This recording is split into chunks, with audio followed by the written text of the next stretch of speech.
Good evening. Thank you for joining us tonight. Lowndes County Coroner Greg Merchant has identified the man killed in a Friday afternoon shooting. And now the Columbus Police Department is asking for the community to help find the suspect. Our Takia Cummings gets an update on the investigation from Police Chief Fred Shelton.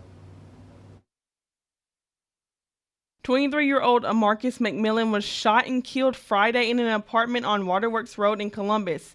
A second person was injured in that shooting.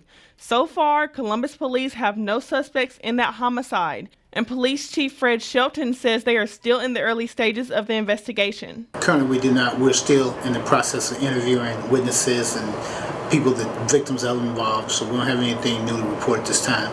Just last week, Marcus McMillan had been indicted on 3 charges of aggravated assault for his alleged role in a running gunfight on 7th Street South in Columbus last May. But investigators aren't sure at this time if his death is tied into that case. We're too early in the investigation to put all that together, as well as motive or whatever.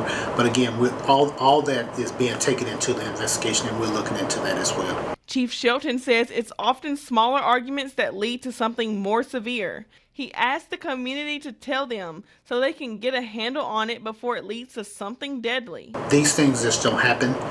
There's usually some type of argument or some type of altercation before gunfire goes into it.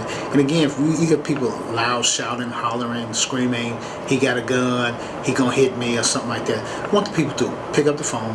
You don't necessarily have to leave your name. Give us the information, let us respond. We're trained to handle situations like that, whether it be gunfire or not. Shelton says if residents want the city to be safer, it's going to take everyone banding together to stop the violence. But we do need the information. We do need the people cooperation. If you see something, you got to tell someone. If you've seen somebody run away from the scene, or you've seen a car leave the scene, you don't have to give your name. Just give us the information and let us run it down. In Columbus, Takia Cummings, WCBI News. If you have any information on this case, call Golden Triangle Crime Stoppers.